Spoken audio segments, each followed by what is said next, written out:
It's looking pretty smooth, huh? I got a little water droplet on my lens.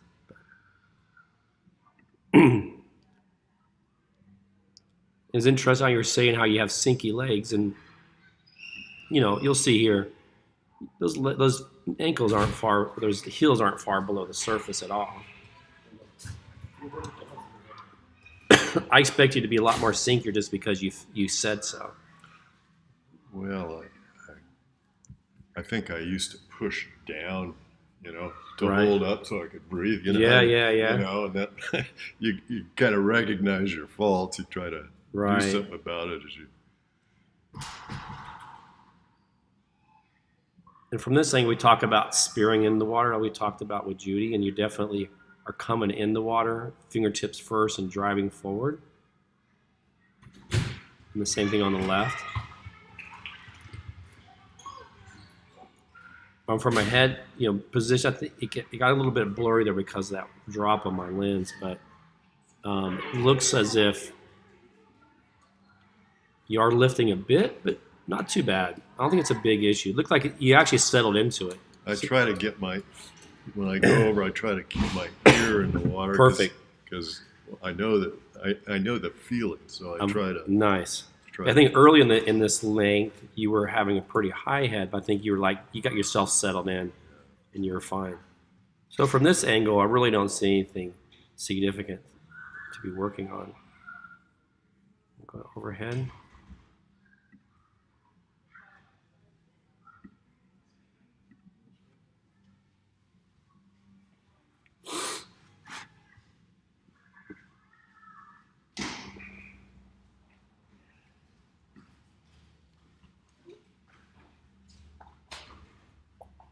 One of the stupid jokes I always came up with was the terminology of LGS. So you have LGS. That's being a gay, yeah. Leaky goggle syndrome. Leaky goggles. Leaky goggle syndrome. It's such a pain in the ass. Man, I hate that. Okay, here we go.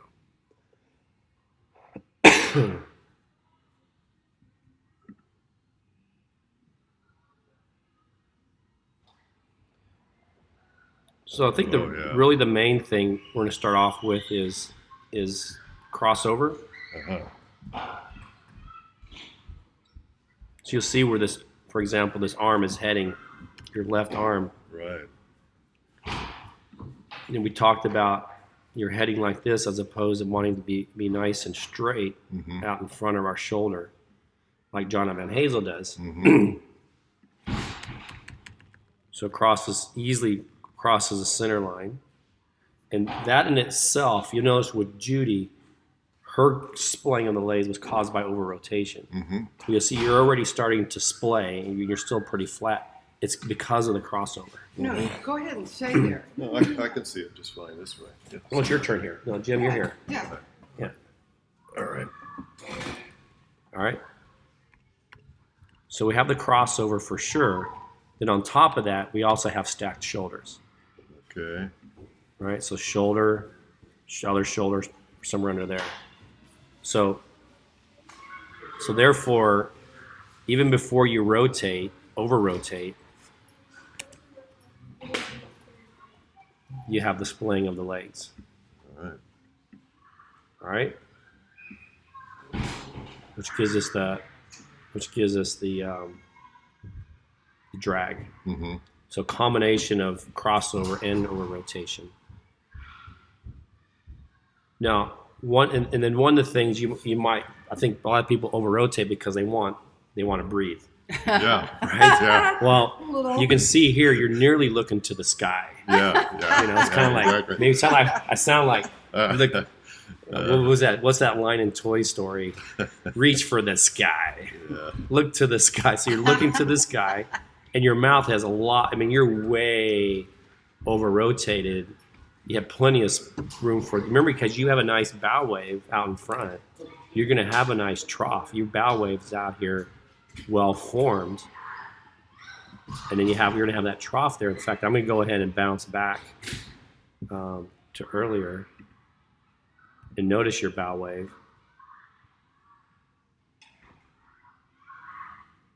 can't really on this side. But you don't lose your bow wave. So you have that bow wave to breathe into, yet you still over-rotate. Huh. So I need to keep one goggle in the water. Yeah, and we're going to work on body position to help do that, as well as just not turning the head. So now on the other side, as far as again, the arm is angling in, Right. and it is going quite deep. So it's starting to angle over like that.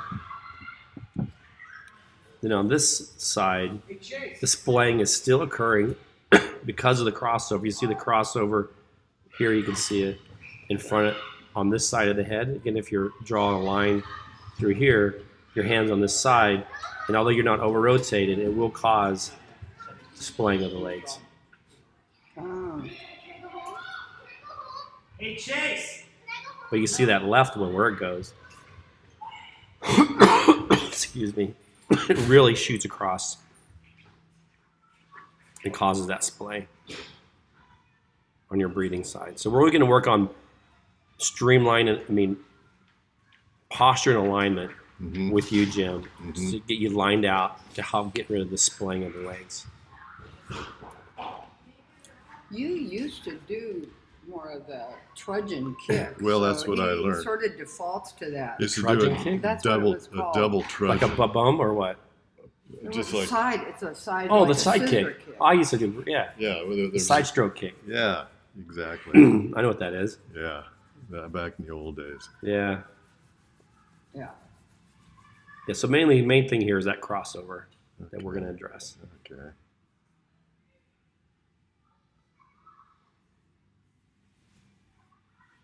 So that's really the main thing we have so far is crossover, and again, over rotation combined with it.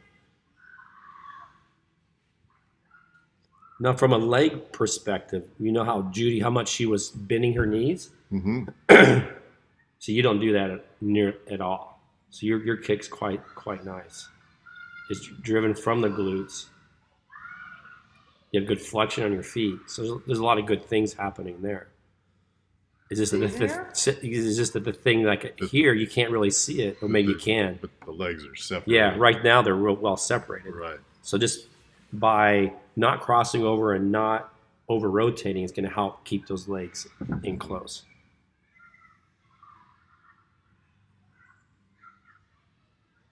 All right. Now I'm just checking out your breathing. You're making bubbles. Are you making bubbles because you like swim smooth, or you just make bubbles? That's a good job. we don't have to spend time on that today. So this is the hand that really wants to cross over this side. Okay. You're about to breathe. And remember we talked about one of the themes is fingertips below wrist, wrist below elbow. But you have more flat. So we'd rather have something more wrist below elbow, fingertips below wrist. Okay. Because then we're in the position to start pushing water back. Yeah.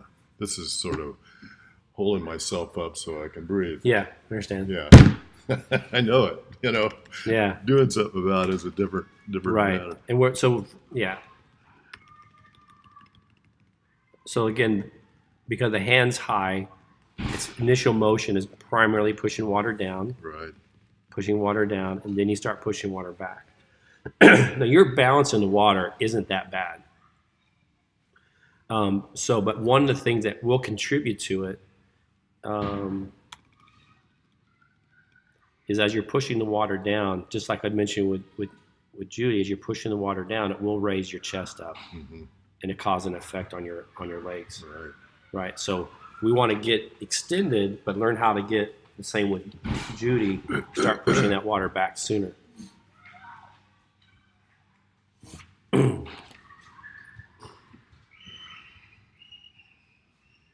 on the other arm,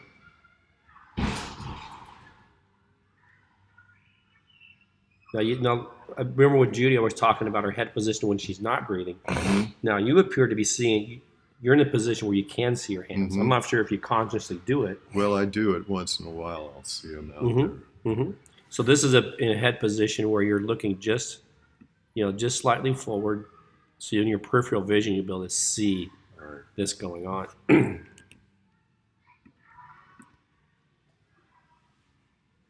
But again, we can watch the pattern of the arm primarily going down, down, and then it starts pushing water back. So So I need to get that. that's right. And that's what key thing we'll work on today. We'll work on it a bit together. Then we'll individually we'll work on it in the pool. Right. We want to learn to get that vertical forearm early to push the water back.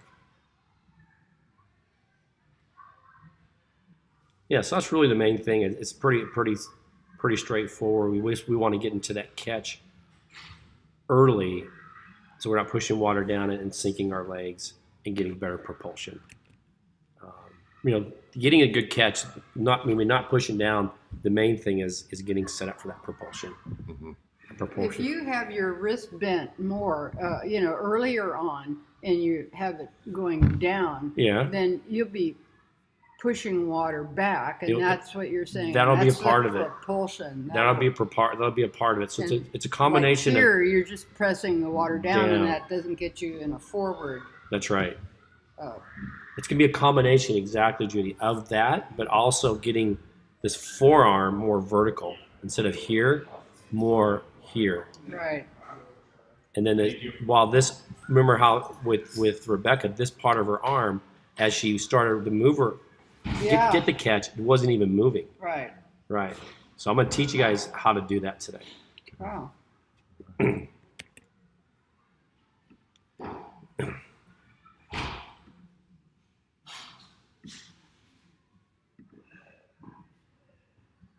All right, let's go from the front. So the right side seems a little better than the left. Yes, the left has such a significant crossover. The left has a crossover, and the left doesn't bend at the elbow as well. Well, you'll see, because that is the side that you're breathing. When you're breathing, it's your left arm is when you're breathing, because you breathe every 2 strokes. So right here, as you go through your stroke, you're pushing down To hold myself To hold up yourself so I can up. breathe. because you're over rotating. Uh-huh. You need to do it even more. Then eventually, you start thinking, "Oh, I get crap! I got to bend my arm to start pushing water back." Yeah, But you are obviously you're thinking about it, yeah. and then in that part, I mean, you do get bent, you get finished through. And that's what propulsion you do get. That's where you get it from, is towards the back of your stroke. Right. And same thing here. You see how straight your arm is? Yeah. It's nearly 180 degrees. Not quite, but we want to be 100 to 120. So theoretically, this elbow would be a little bit lifted to the shoulder, and then everything else, more like an angle like that. Okay. So this is the non-breathing side. And like we recognize, it really goes straight and down. Yeah. I probably do that same thing. So this is early in the stroke. I mean, if I did it full speed, you'll say, "Oh, it looks all right." Let's just do it full speed. You'll say, "Oh, it looks all right. I'm bending my arm. Look at that. I'm bending my arm," right? But when we slow it down, you can see that early part of it.